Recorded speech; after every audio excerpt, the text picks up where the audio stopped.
Low Culture Matters podcast. I have so little interest to record this today. It's not the right time. It's I have all powerful rationalizations for why I should not do what I committed to do, and here I am. Hopefully, there's an example or something of value for you in the act of 30 Days of Thought. Today, episode 3, excerpt number 3, Mom. Here's a quote.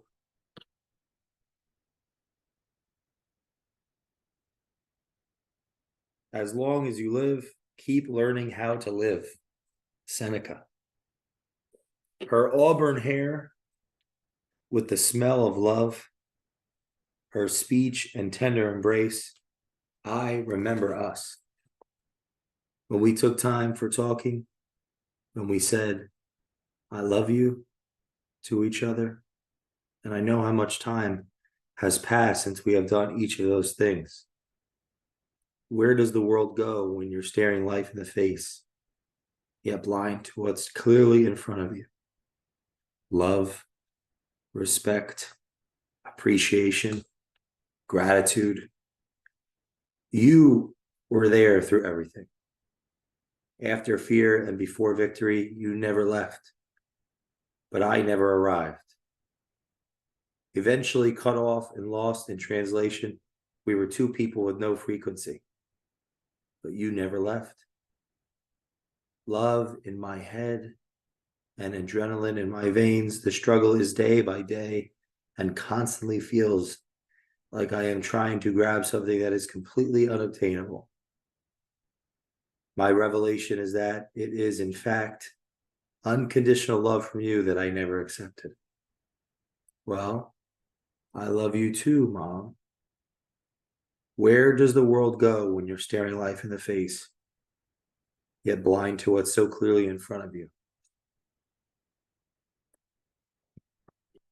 I wrote down some, because the purpose of 30 Days of Thought is to read to think, write to develop, speak to let go. Keep in mind that was before hundreds of interviews. I realized listening to hear what is unsaid would have been a good idea to be in that process. Here's something I wrote down. Question. Do you have a loved one you're not speaking with currently?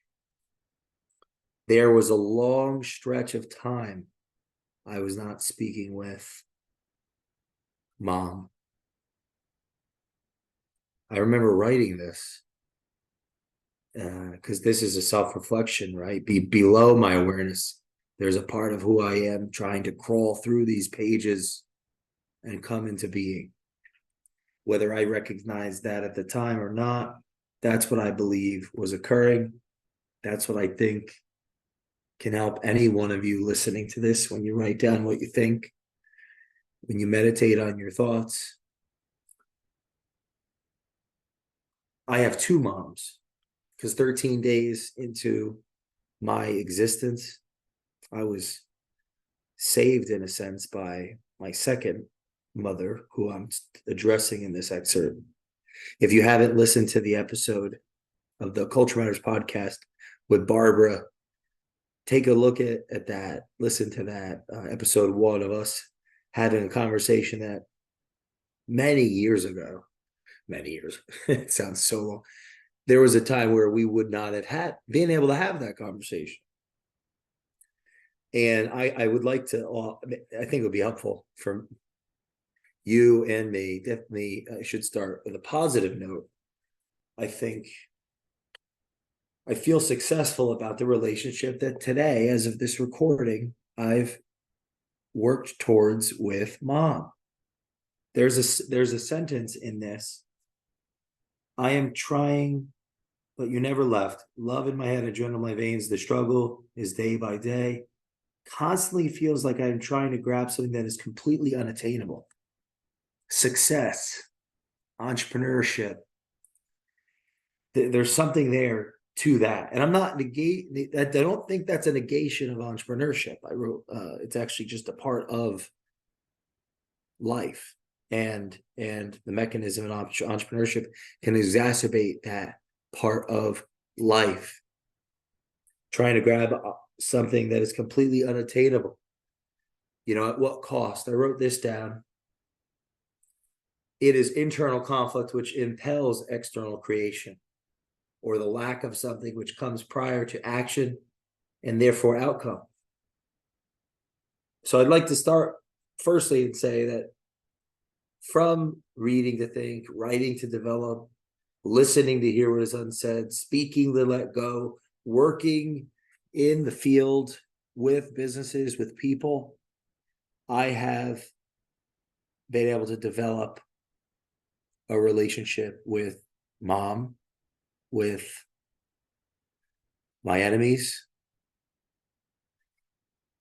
and friends. I'm laughing because,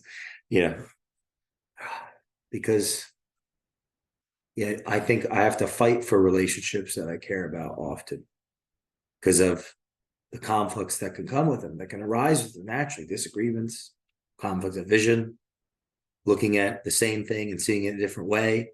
I wrote this down too. It's a sign of anti-culture to separate oneself from family, whatever the cause, as well as, or be separated from family.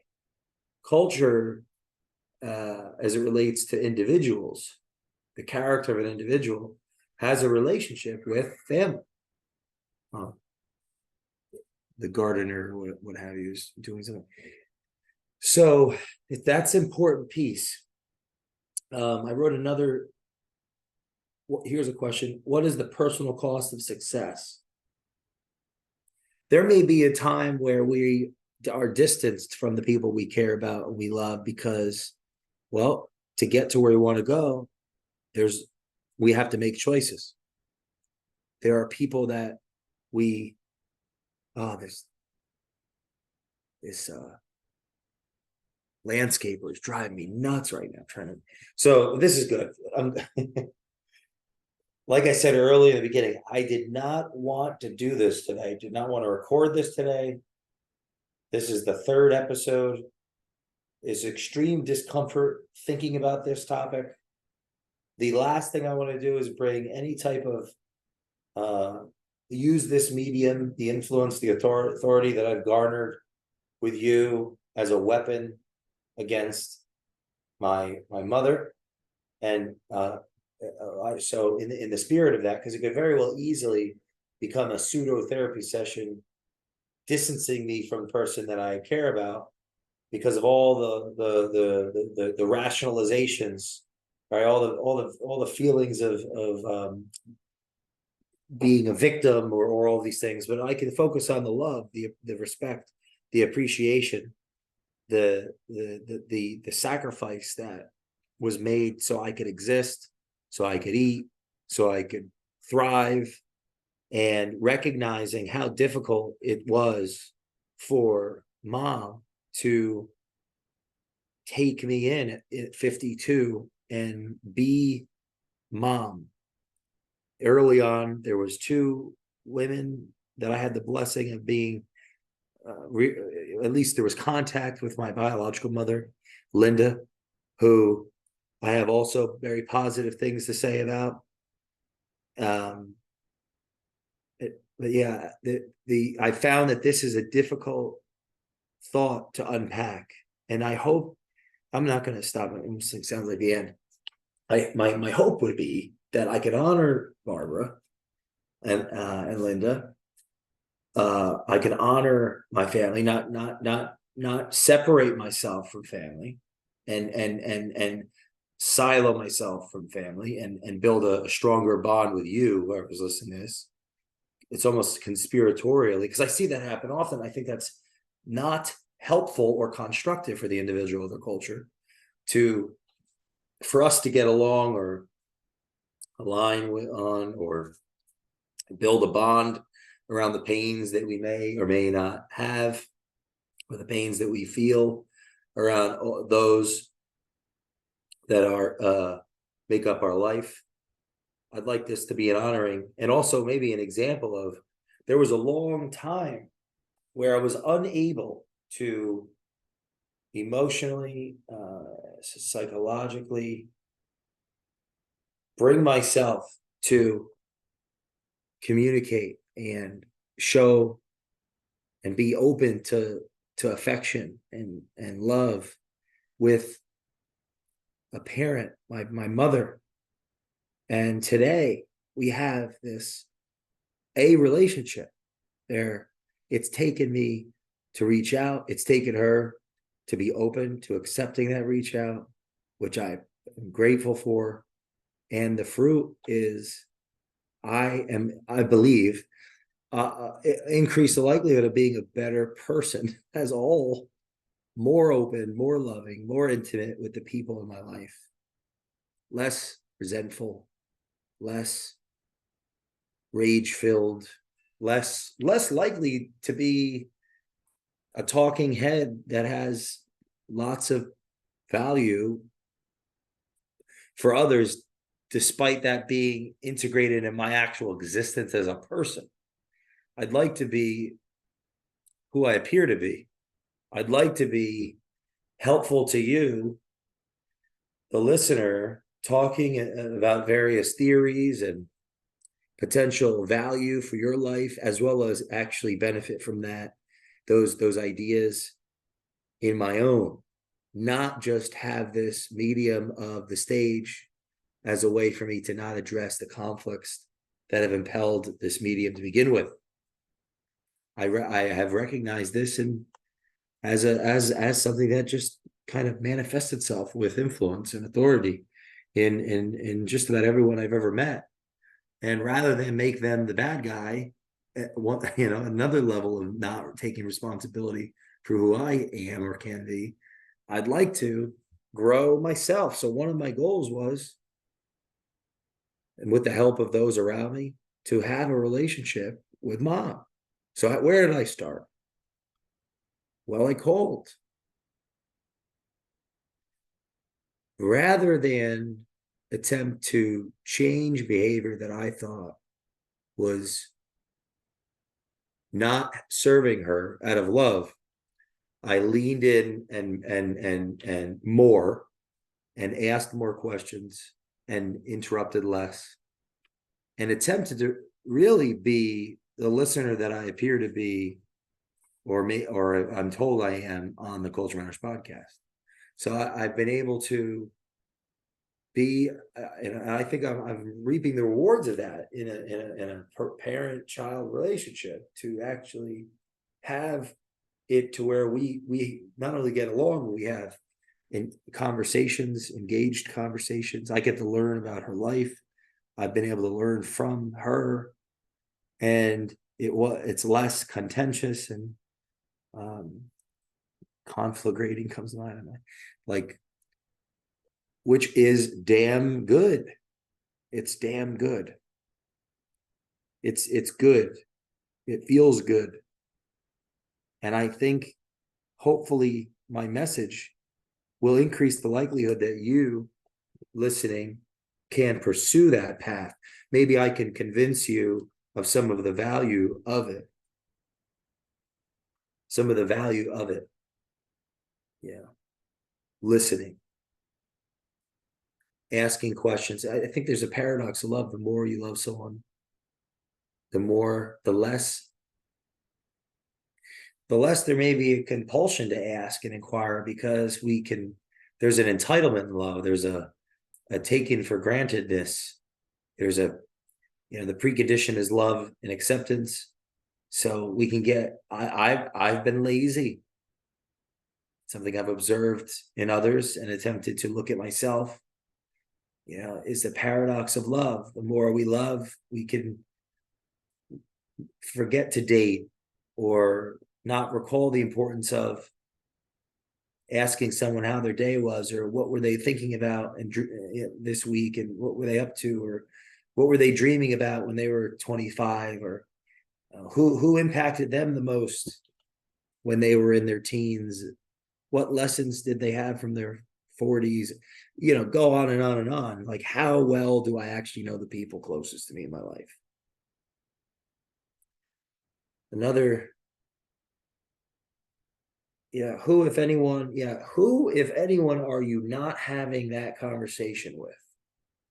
A conversation where maybe I'm avoiding conflict with someone over a topic, over a circumstance, over a disagreement. I think there's value in having that conversation, or even attempting to have that conversation. There's a level of humility of I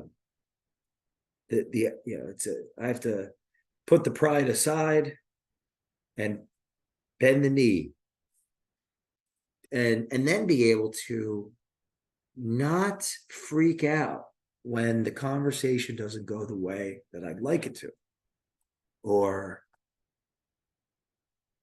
be at a level of emotional strength, awareness, aware enough to regulate and not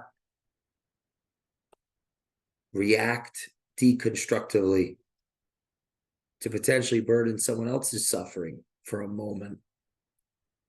There's meaning in that interaction.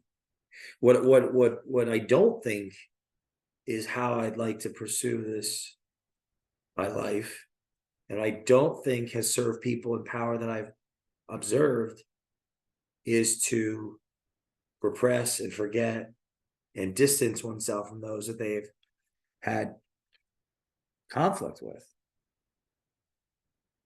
I don't see how that helps people lead others better. Because there's going to be disagreements, there's going to be conflicts of vision, there's going to be emotions when we're working with people towards something.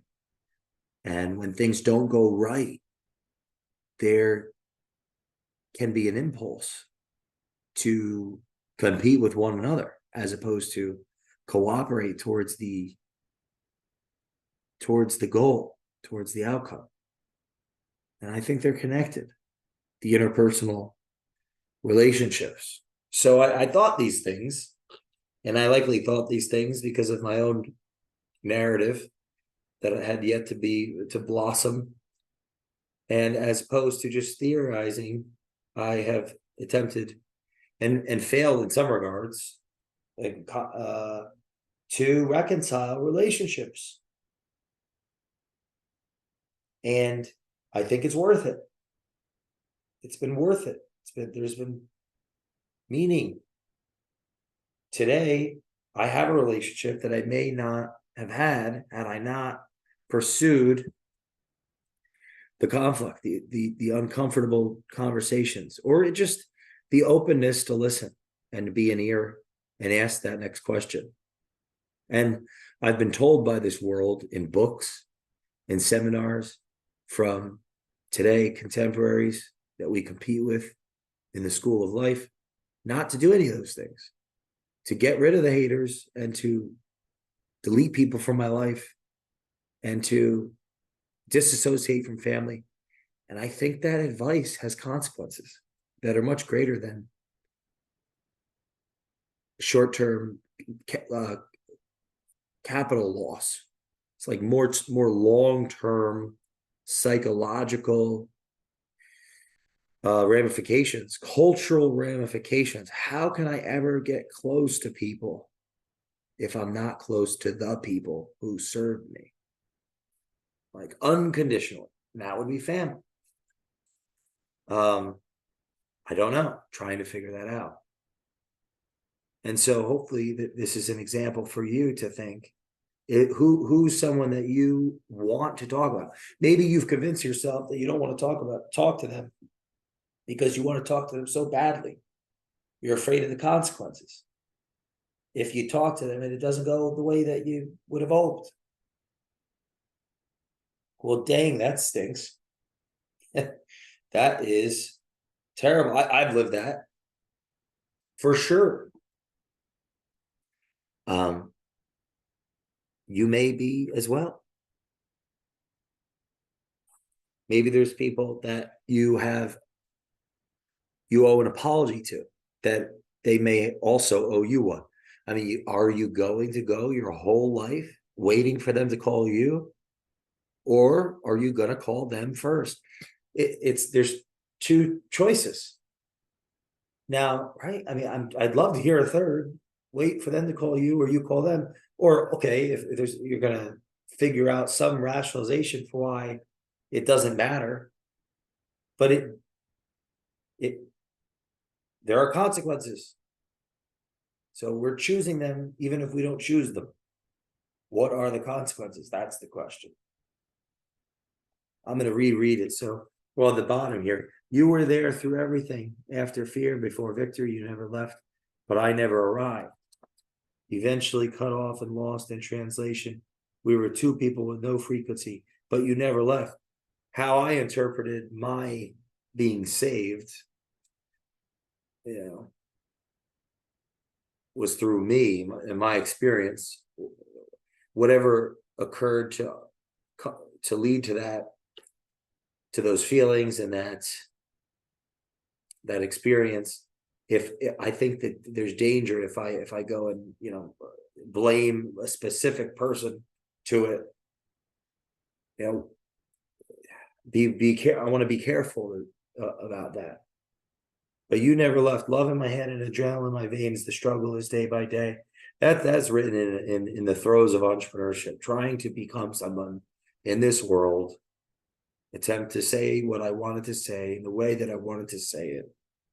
Be compensated for that so that I can continue to live and work towards that idea, that saying. In this context, culture matters. It constantly feels like I'm trying to grab something that is completely unattainable. My revelation is that it is, in fact, unconditional love from you that I never accepted. So I'm on the journey now of accepting that. And you can hear some of that in podcasts that we've recorded together. And you'll be continuing to go along with me as I find Linda and her suitor, Pops, and check these boxes, all while desiring vanities and aesthetic acclaim and all of the traditional entrepreneurial fruit of that comes with pursuing success as we know it. And I definitely don't want this to come across as some anti-capitalistic narrative. I like my work. I like our work. I like what we do and who we are and who we do it with and how we go about and do it. And I like the opportunity to grow and to unlearn and to study and get better and to serve while achieving selfish, idealistic outcomes. I don't have all the answers, but I'm trying to get them, and there's fun. There's something enjoyable to me about that. Where does the world go when you're staring life in the face, yet blind to what's so clearly in front of you? I believe that without culture matters, the pursuit of this idea in a business context, even doing good business with good people, that I'd be at a place where I could be an advisor to companies and their cultures and have a healthy personal relationship with mom. And that's exciting to me. There's more relationships to mend. And there's even more lessons to learn. Like, I'm not going to, not every relationship is mendable. There's a lesson in that. You strive to mend it. The other person gets to decide. I don't get everything the way I want.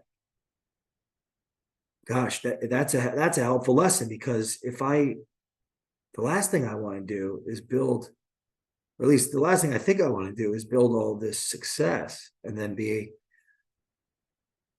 cut off from the likelihood, the reality that I'm not going to always get everything I want, because then I could turn into a tyrant. with tremendous resources and relationships and reasons and fans and customers and power. And I guess it's not so bad if you don't have to suffer the consequences, but it doesn't. What a terrible, of course. And of course, there's consequences. There will be consequences for a life like that, and it would be bad because there would be consequences. And who the heck wants to work with that person or be with that person? And I could totally see myself going in the dark path of excess and assholery. I lean towards asshole. I believe that. Yes. So I hope that me not wanting to do this today, then the discomfort to talk about this topic of being, think about the entitlement and the closeness of being saved by Barbara.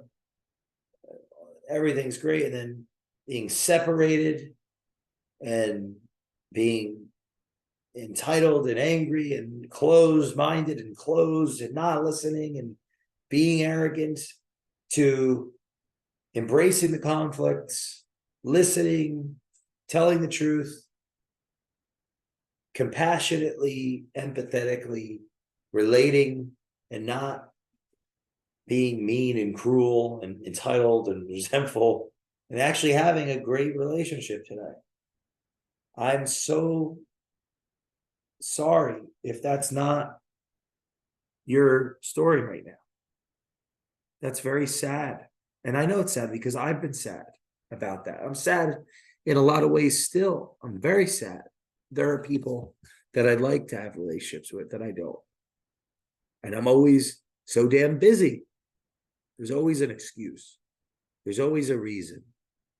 And there's very good reasons when the whole world revolves around the entrepreneur. It never stops, never shuts off. There's some kind of give and take in every relationship. If we give this service and we get this capital, give, take. In a familial interaction, you're giving service and you're getting love. You're giving and getting. What are you getting? You're getting the world. You're getting culture. You're getting love. You're getting acceptance. You're getting all these things. It has nothing to do with resource. Not getting resource. So imagine like the way that can screw someone's head up, myself included.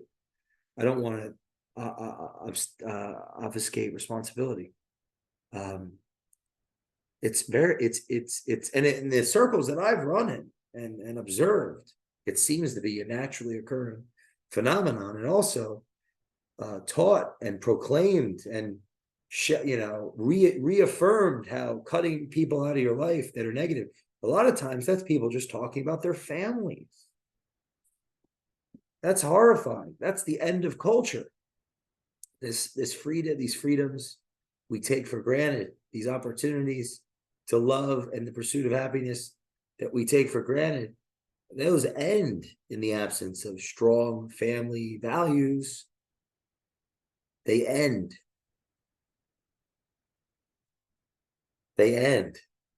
You play that game all the way out. It ends. What kind of employer do I want to be? What kind of boss do I want to be? Do I want to be one that takes everything from my people and leaves their family with nothing? Or do I want to empower them to get the most they can from the success of the business and enrich their families and enrich their lives, their kids' education and their sports and their theology and all of these things, or just suck them dry? I think there's a necessary integration of family and business. And when they're separate and separated for too long, you have on one hand a great family person and a terrible business person, or you have a great business person and a terrible family person. Why not have both? And that's like, how do we strive for that? That's hopefully something that you're learning in the Culture Matters podcast through all the interviews and through these conversations. And hopefully you can learn a little bit about yourself. Reading to think, writing to develop, listening to hear what is unsaid, and speaking to let go in your 30 days of thought. And we'll see you next time on the Culture Matters podcast.